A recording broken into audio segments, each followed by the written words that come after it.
This meeting is being recorded.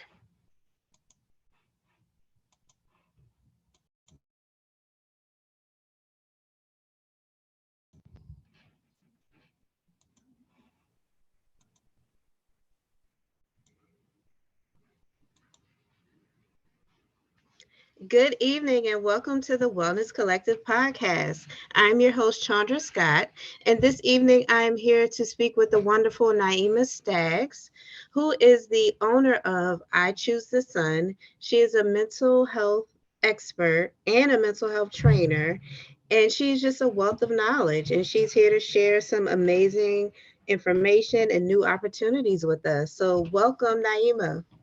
Thank you so much. I'm so happy to be here. Thanks for having me. You're welcome.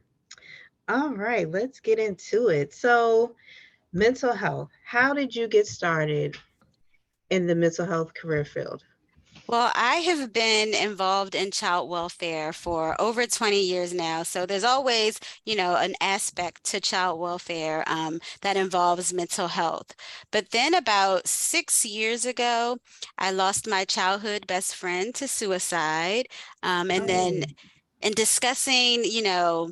discussing her struggles and her challenges with her family, it became pretty evident to me that mental health challenges and suicide was not something that was commonly discussed, particularly in marginalized and particularly Black communities.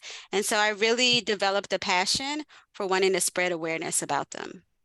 wow. I'm so sorry for your loss. Thank you for sharing that. Thank you. Wow. All right.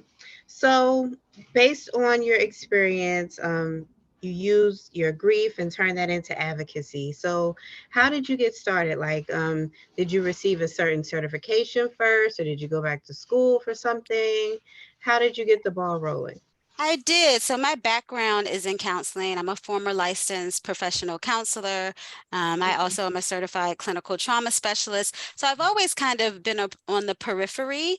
But again, once I developed more of a passion about spreading awareness and education, I became certified in mental health first aid, which is a public education program through the National Council of Mental Wellbeing, that really teaches community, like the lay people, everyday people, to learn to recognize the signs and symptoms of mental illnesses and substance use challenges to really be able to support people. Love it. All right. And where do you offer your trainings? So I offer my trainings in a variety of places. I like to do community classes, so classes that are just open to the community to participate, but I also tend to do a lot of classes for various organizations, whether it's for their employees. I do it in school systems for like teachers because there is also a youth version. So I do it in a variety of different settings. Wow, love it. So, I know that you unfortunately lost one of your good friends to suicide. So, and we're seeing a lot of things in the media with, COVID is bringing about, a change in everyone's mental health, and Mhm. suicide rates are rising, especially in adolescents. So, what type of prevention methods should we look out for when we're working with youth and families and even adults? So I think there are a few things. I think the number one thing is that recognizing that suicide is preventable, but we can't prevent what we don't discuss, right? And so getting comfortable with talking about suicide and having these conversations with our family, friends, and loved ones is really important. I think the second thing is being aware of what some of the signs look like, and recognizing that they can look different from person to person. And it starts with, again, being willing to listen non-judgmentally to people when they're expressing how they're feeling about what's happening with them. True. Thank you. And what are some of the signs that we could look out for, even though it does look different in everyone? Yeah, so the number one sign that's oftentimes minimized is if someone is talking, writing, or even in today's age, posting, particularly on social media about death, dying, or suicide. It's very easy for us to minimize that as being attention seeking. But I really Hmm. challenge people when they have that kind of innate thought that someone's being attention seeking, to really shift your perspective to them being attention needing. Because regardless of why they're seeking attention, it's really important that we take the time to respond. That is so true. Yes. And I know at work, we're often told a lot of times that in addition to, speaking about trying to end your life, but also seeing if the individual has a plan of how Hmm. they're going to carry out this potential act. And And that do you feel increases that the that's also, risk. yes. Yeah. So we're actually learning more and more in the research about the correlation between someone having the access to means and not just Hmm. firearms. That's certainly a concern, but also particularly during the pandemic, we saw a lot about young people who had access to bridges. As Yes. also being a sign of means as well, or access to prescription medication or drugs or alcohol. All of those things are things that are means. And when someone has more access to them, that increases their risk. Yes, that is so true. So, in addition to being a mental wellness expert, I see that you also have affiliation with the CASA organization. Can you share some more about that? Sure. So CASA stands for Court Appointed Special Advocate, and CASA is a national organization that utilizes volunteers, so everyday people from the community, to advocate for children and youth who are in foster care. And so I've been doing that for 20 years. I actually started as a CASA volunteer, and it's just a really great way for people in the community to get more involved, and being a role model and helping to support young people who by no fault of their own happen to be involved in the child welfare system. Yes, that is so true. And I used to work with the Department of Social Services, and I came across a few CASA volunteers, and they are a great resource for foster youth. So that's Hmm. great. Kudos to you for giving back and working in that area. Thank you. Now, tell me about the Black Mental Wellness and how you are a mentor. Yeah, so Black Mental Wellness is an organization that is led by four Black women psychologists. Love, love, love that.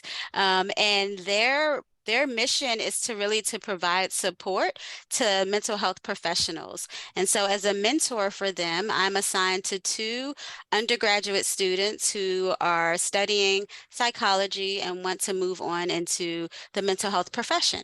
So as part of that, I meet with them every other week. They have individual goals that they want to work on. For example, one of my mentees is a senior at North Carolina A&T, and Mm, she is preparing to go to graduate school after graduation. So I've been helping her with applications and helping her try to figure out, what types of programs she might be interested in.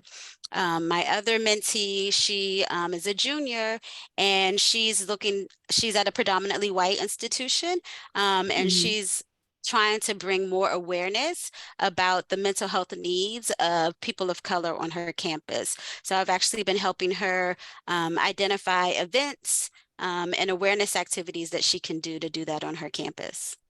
Wow, that's amazing. I love that. I wish that was available years ago. I know when we were That's in school, great. right? Yes, that is amazing. So you are doing so much, and you're also a PhD student. How do you And balance it all? it's an EDD. I know it's a lot. But I like the word that you use. It's a balance. Everything doesn't always get done in the time that I would like, but I have the support of my husband, my daughter, and my family, and so that really does help. It also helps that I absolutely love every single thing that I do. So I don't do anything that doesn't bring me joy. So that helps. Yes, that is so true. All right. And how do you practice your own self-care so you're pouring back into yourself as you give to others? So I certainly have, my daily self-care practices like meditation. I love music. I love to read. All of those things that kind of keep me grounded. But I also think I like to refer to something called radical self-care, and that is kind of going a little bit beyond the surface to really take the time to care for ourselves and our future. And so that is like healing our own traumas, right? So I make sure to work really intently on myself and make sure that I'm tending to my own mental health. Also developing and maintaining boundaries, both professionally and personally. And then also trying to stay in tune with my gut and really trust my instincts. Love it. And I also forgot to mention that on top of all of the other amazing attributes that you have, you're also an author.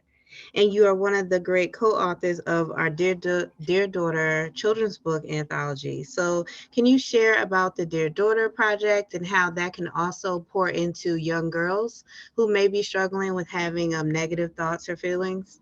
Absolutely. So the Dear Daughter Project is such an inspiration. It's a project where a group of moms came together, led by you, wrote these amazing letters to daughters, not only our own daughters, but we really wrote them in mind with, all young girls in mind. And it's a really great way to empower them to use their voice, to recognize their power, and to stand in their truth so that they can live an inspired life. And so I love that this book is an extension of kind of what I'm already doing, and that is a way for us to give back to the next generation that's coming behind us. Yes, love it. And I know with most people, as soon as they have their first book published, they get like the author bug and then they're working on other projects. So, are you working on writing any new books and publishing anything else? I am. So I'm in the process of publishing my second children's book. This is another one that's also really important to me because it's one that I am co-authoring with my two best friends from childhood. We have been friends for now over 40 years, and we're hoping that this is the Love first in a series of books about our relationship. love it. That is so touching. And that's amazing that you've had such a great bond with friends for 40 years. That's a blessing. Because nowadays that may be very rare. Yeah, that's what That's people tell us. But yeah, we met when we were 6 and 7. Yeah, that's pretty dope. Love it. All right. Anything else in the works, like any memoirs, any workbooks or anything? So I am writing. I'm a contributing writer for a couple of sites, one being the Wellness Collective. So that's been Yay. pretty exciting. I'm also been a contributing writer for the Child Safety Pledge website, which is a Mm, website that gives parents tips on how to keep their children safe in all different aspects of safety. love it. All right. And do you have any upcoming events or anything? Any speaking engagements? I don't currently, but with things like Foster Care Month and Mental Health Awareness Month and Child Abuse Prevention Month coming up, I'm pretty sure there'll be lots on the horizon. So hopefully folks can stay tuned to my website. That'll be great. Thank you so much. Well, it's been a pleasure speaking with you, Naeemah, and best wishes on all of your endeavors. And thank you so much for pouring back into the community and helping to do wellness collectively. Thank you so much, Chandra, and thank you for this platform that you're giving everyone to have these conversations. You're welcome. And folks, you can follow along with Naeemah on the screen. You can follow her at Instagram at I Choose the Sun. You can also visit her website at naeemahstaggs.com, and her information will also be listed in our YouTube description. So thank you for joining us and continue to do wellness collectively.